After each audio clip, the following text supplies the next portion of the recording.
Nation's musical station, but in person we have Blackie LAWLESS from WASP as my co-host for today's show. Welcome. What have you been up to today? I left New York City at 9 o'clock this morning, and I've been running around like a chicken with my head not on, and I'm here talking to you now.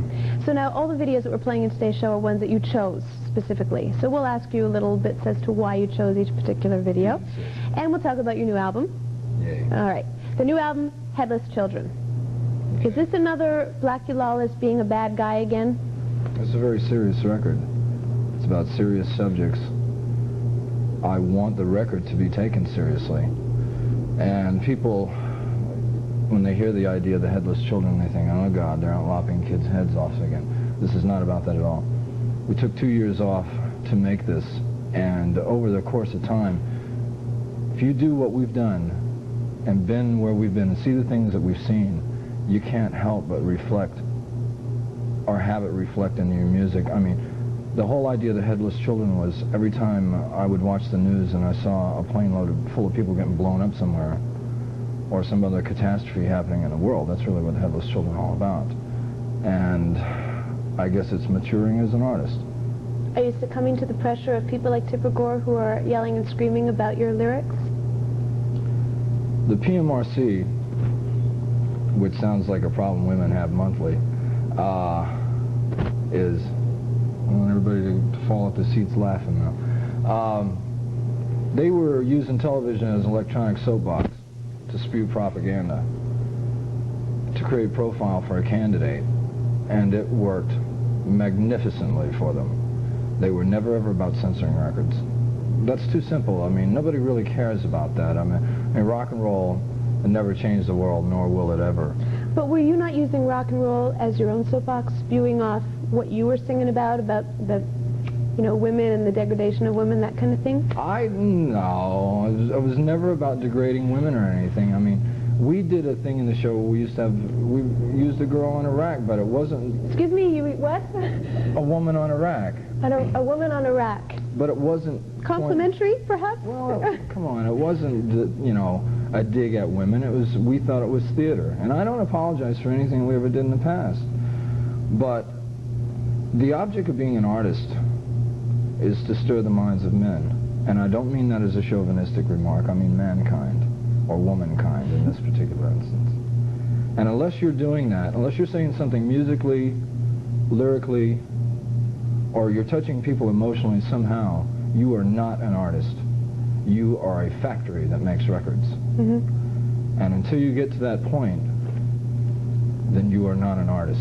Okay, I want to talk about your music more, but let's, what videos we're going to play now. We're playing Judas Priest and Motorhead. Tell me why you chose those two. No? Oh, we're just going to play Iron Maiden first? Okay, we'll play Iron Maiden first. Talk about Iron Maiden for a second. Steve Harris is a good friend of mine, and I think Maiden are one of the premier metal bands around. What's interesting is that I find that Maiden is a little bit like what you were talking about. They are very socially aware, very socially conscious.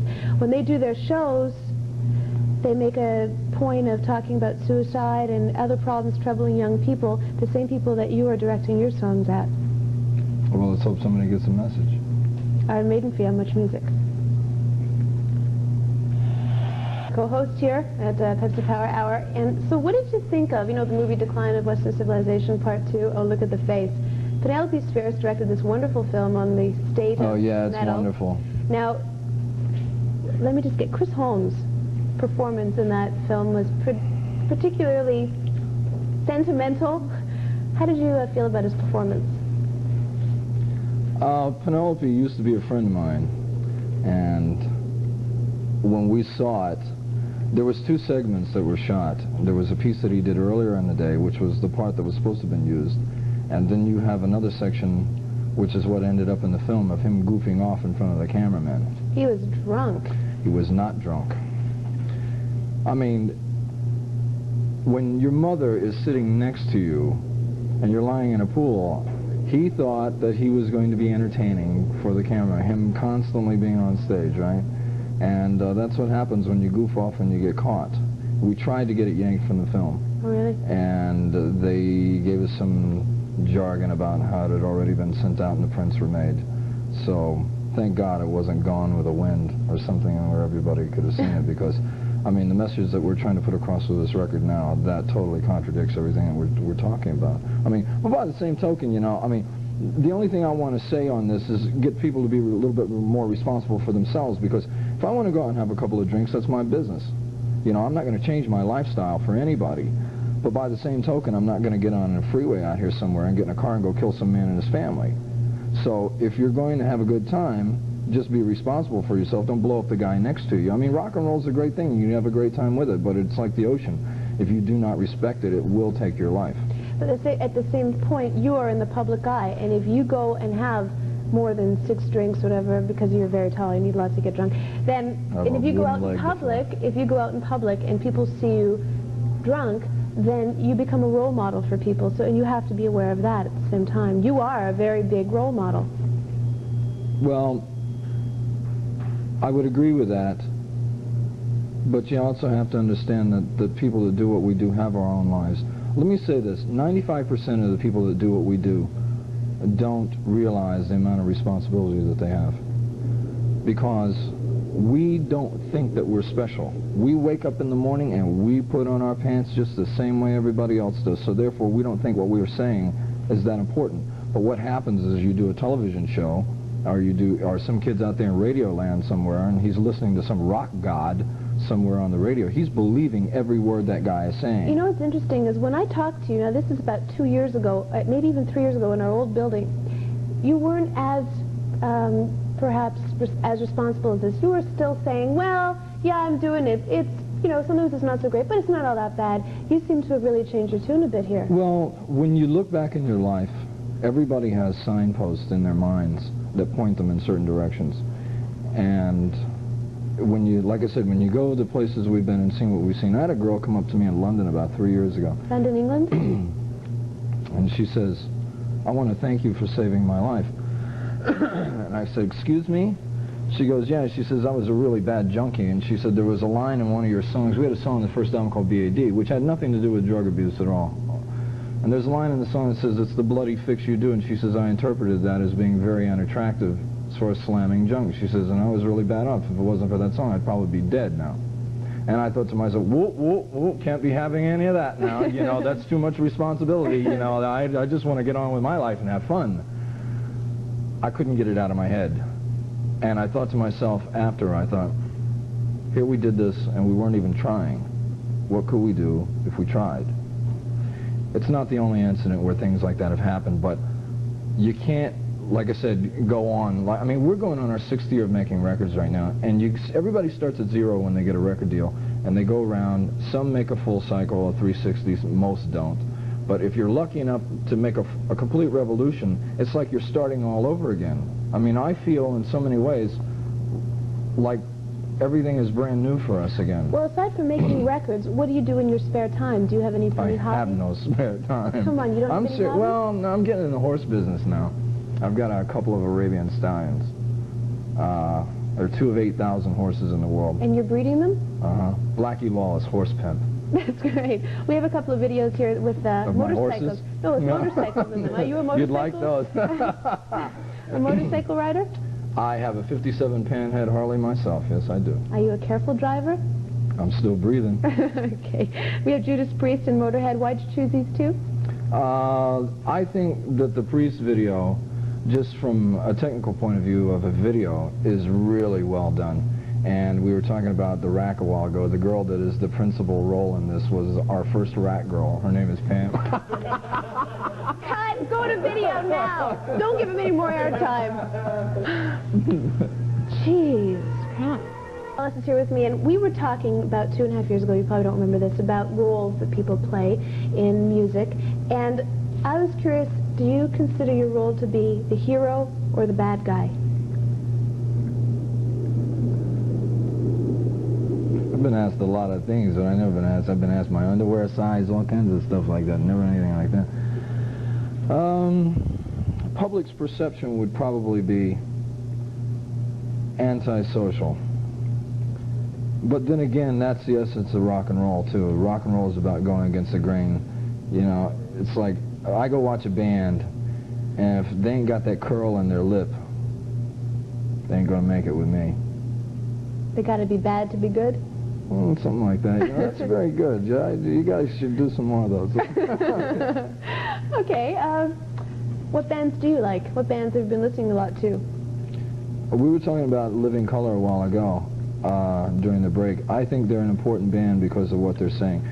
And I would like to see, and I want everybody to realize this is not the flavor of the month coming out of us. I mean, I don't think, I keep saying this, but you can't see what we've seen and do what we've done without it having changed your life. And I could never ever see Wasp, and myself as well, approaching a record quite the same again. So I think the more bands that have something constructive to say, I mean, hey, I still want to have fun. I mean, but why can't you have fun and say something as well? No reason. I'm into that. Absolutely. That's good. It's actually... for me. Yeah, okay, you got a point there. All right. What else do I want to talk to? Attack me now. All right, here we go. Your new album is... Well, you get out of that real quick, you know. It's like, I'm the boss, I'm the host, I'll do whatever I want. That's right. That's what you learn after doing this for years and years. But I don't want to go to video right now. We're not going to video. We're going to talk about the album again. Okay. So your new album, as you said, deals with some very important issues, and it's a thinking man's record, and with fun, but it's different than your other albums. You're progressing, you're becoming an artist. Now, how's that going to affect your live show? In your live shows in the past, you've used the rack, you've used the scraped out skull, drinking simulated blood, and you have... I don't know what that was. I don't know what that was. Well, it was red stuff that looked like blood. It was a Jim Jones reject. You know? Would you like some cool? And it was, well, I know it's not real blood, but also the imagery that you're using is important. And then there's the buzzsaw codpiece. I choked on that a few times myself. So how's that going to affect your show now? What kind of props are you going to use? What we're attempting to do is to bring this album cover to life. And if we've got a shot of this somewhere around here, this album actually cover. we do. CD. How convenient. What we're going to attempt to do is to bring this album cover to life with the desert in the back, which you can't really see on the CD box, but that skull is sitting in the middle of a desert, which is essentially a bottomless pit, and you see all these millions of people coming out of it. And in the front we have the Party Boys there, who are famous villains throughout history, and those villains will come forward on the stage. They will be three-dimensional. They'll be about 8 feet tall. And in the middle of the stage is the drum riser, and the drum riser starts levitating in the middle of the show and turns into a giant television set, about 10 feet. And behind that we will use rear screen projection. And you will then see how all these people became famous throughout the course of the show. And we want people to understand emphatically that this is not geared towards sensationalism. We're running a disclaimer before the show starts that it's like a trailer for a movie. If a movie needs some setup or something like that, some explanation. Something to the effect that the lights will go out before the band comes on, and across the screen you will read, "Make no mistake, what you are about to see, the band in no way are attempting to glorify. If you do not learn from history, you are damned to repeat it." We will run that in the native language of every country we go into before the show starts. Because it's not just this, I mean, when we're doing Headless Children and Hitler's up behind me doing his speech at Nuremberg, I mean, that's going to get some people's attention. But you have to understand that this is not sensationalism. We were in Europe about 2.5, 3 months ago, and we were in Germany, and we told them that we were going to be doing this, and we wanted their reaction, and they were really happy to see it, someone drawing attention to this, because they had had their national elections 2 weeks before we were there. There is a new Nazi party there, and they won 13% of the national vote. I mean, these guys just don't get it. You know, I mean, how many times do you have to hit them over the head? That portion of the show in the song The Headless Children is where you will see that. But I think this record primarily deals with drug abuse, which is the single biggest problem we have, not just in North America, but in the world. Mm-hmm. And there is a specific song called Thunderhead, which is about a junkie. And I don't know if you've ever seen anybody shoot junk before, but it is not a pleasant thing. And in the middle of this song, the TV set goes back up again, and you will then see how this stuff is done. And I have seen this show, we've been rehearsing it in LA for about a month, and it definitely makes people squirm when they watch it. But the object is to get the fans, when they walk out of this room, to run the films back in their own mind, to think, what did I just see? To make it so unattractive that they would never, ever entertain the idea of doing anything You're doing like a sort of a Clockwork Orange on the audience? Well, I don't know about that, but the object is to create something that once they see it, they will never forget it the rest of their lives. When are you going to be playing live and where? We start, oddly enough, in all places, Belfast, Ireland on May 4th. We will do 2 months in Europe. We will come back to America for about 3 months. A second leg of Europe for another couple of months, then back to America again. Where does Canada fit in? Well, America, North America. Canada. Canada is part of North America, Well, correct? there's still a Unless somebody boundary pulled between something on me since the time I left here, you know. Okay. The kid gets defensive here. Including Canada in both of those legs. And then we will do a 5th leg in Japan, and that'll take us somewhere to around Christmas. How does the Japanese react to your shows? Satellites changed everything. I mean, you know, the fans are pretty much the same everywhere in the world. Everybody thinks they're different because they're in a different part of the world, but they're really not. Because in the last 15, 20 years, satellites changed everything. A kid in Egypt knows what's going on the same day in Paris. A kid in Paris knows what's going on in Wichita, Kansas later that afternoon. They so just don't they understand really, the words, though. well, yeah, but they get the drift. You would be surprised. I mean, English is the universal language, so it translates pretty well. Okay, video's coming up now. What are we playing here? I give up. AC/DC and Helix. You said you chose Helix because they're friends of yours? Oh, yeah, the Helix boys will always have a place in my heart because we did our very first North American tour, including Canada, with them, and we really had some fun, and I wish them well wherever they're doing or wherever they're at. And AC/DC? Don't know shinola about those guys. But you just like them? I just like them, Yeah. you know. I mean, you have to be a communist, not like AC/DC. I agree, 100%. Boy, you're so American. Here it is, AC/DC on Much Music's Power Hour. Blackie Lawless is still here, sticking it out. Okay, here's the question. Really, you've been beating up on me pretty good here. 3 rounds so far, you're winning. Are we? Am no, I? I'm just kidding. I thought we're pretty much tied. You're doing pretty good. No, I'm struggling for a rookie. It's okay. Okay. You have said that you think that people in rock and roll should just retire gracefully when they've reached their pinnacle of success. The Who has just announced their new tour. How do you feel about that? You're asking the wrong person there because I'm very biased towards them. So, I mean, they could do just about anything, and I would probably get down and worship at the foot of the master. So, I'm really not the right guy to ask that. Well, then you're the right guy. So you think that the tour is a great idea? For me personally, but I can't speak for everybody else. You know, I mean, some folks might say, you know, that when someone reaches a certain point, the Stones, I mean, there's a lot of people that might fit in this classification now that maybe shouldn't do it anymore. I mean, I'm not passing judgment here. I'm just considering the possibilities. You did a cover of their song, The Real Me. Have they heard it? Mm-hmm. Have you heard from them? Mm-hmm. And what they say? It was very, very nice. When we were in London a couple of months back, I sent a copy of The Real Me to Peter Townsend, and I thought, I'm never going to hear from this guy, right? You know, it's like, you know, yeah, we recorded that back in whenever, you know. And he sent me a letter, and it said that he very, very much liked it, and he said a couple other little technical things about it. At the bottom of the letter, he signed it, Love, Pete. And I got to tell you, it made my day because I learned my craft of writing lyrics from this man. If he's not the best lyricist that rock's ever seen, then he's definitely one of them.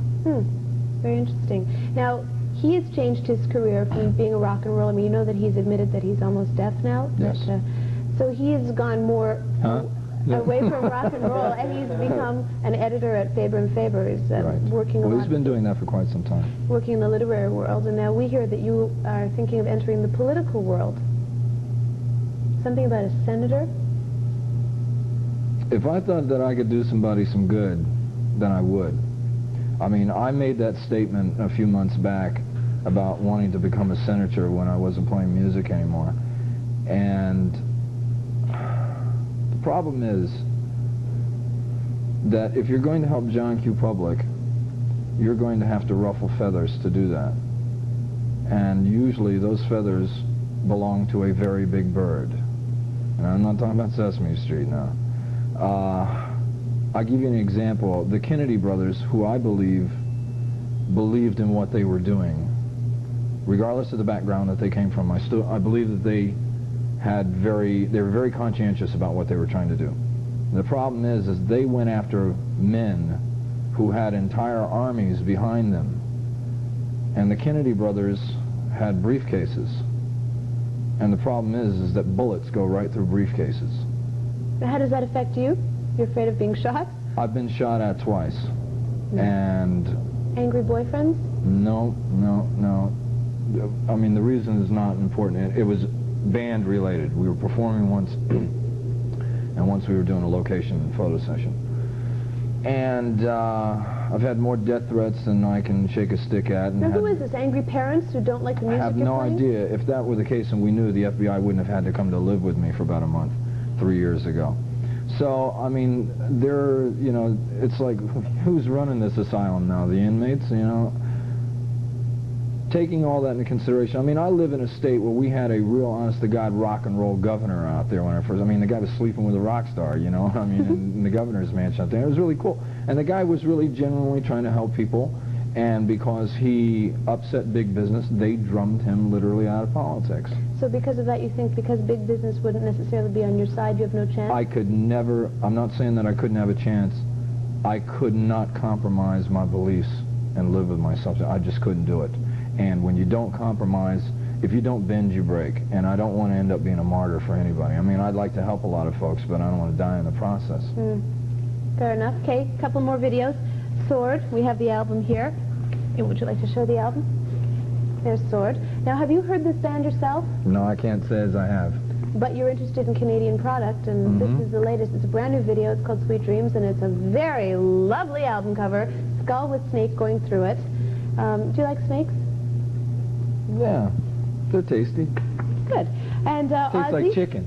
Ozzy, Miracle Man, you said that you want to play this Well, video. I mean, Ozzy, I mean, this video is so hysterical for anybody who hasn't seen it yet. I mean, he's got pigs as a congregation. He's supposed to be Jimmy Swaggart. And, I mean, it's such a goof on it. I mean, you can't help but like it. Okay, here we go. Ozzy Osbourne. How much music? I always get the last out. The show's almost over. But you had fun, didn't you? I can't remember when it's been a great pressure. We're going to give away copies of your CD and cassette and T-shirt as well. Here's the CD. We saw it before, so we won't dwell on it too long. You can hold on to that. And then this is the T-shirt. And then we have also a cassette to give away. Now, what we have altogether are 7 or 10? 10 T-shirts. 10 T-shirts, 3 CDs, and 7 cassettes. And in order to win them, we have a very philosophical question for you to answer. And that is, we've discussed this, and we want you to tell us what the concept of the Headless Children refers to. That is the name of the album that Wasp has spent 2 years and a lot of money working on. And and if you'd like to win a copy of this, all you have to do is write to the Headless Children, care of Much Music, 299 Queen Street West, Toronto, Ontario, M5V2Z5, or that is the Pepsi Power Hour.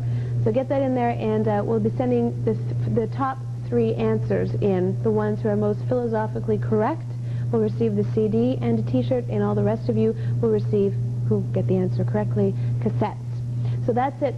Okay, we're finished with that. I'll take that back now. Thank you very much. And we're going to let you go now, but before we let you go, I guess, any gossip you want to give us or anything else that you haven't said that you'd like to say? Nothing particularly It's your chance. I can think of. Now's my time to get you back, right? Yeah. No, that's something else. Be no, careful. Everybody, I want everybody to buy this record. I have horses somewhere in California that are going to starve if they don't buy this record. So please, have mercy on those beasts. Okay, thank you very much. It was a pleasure. Thanks, Ma. This is the real thing. The who. And you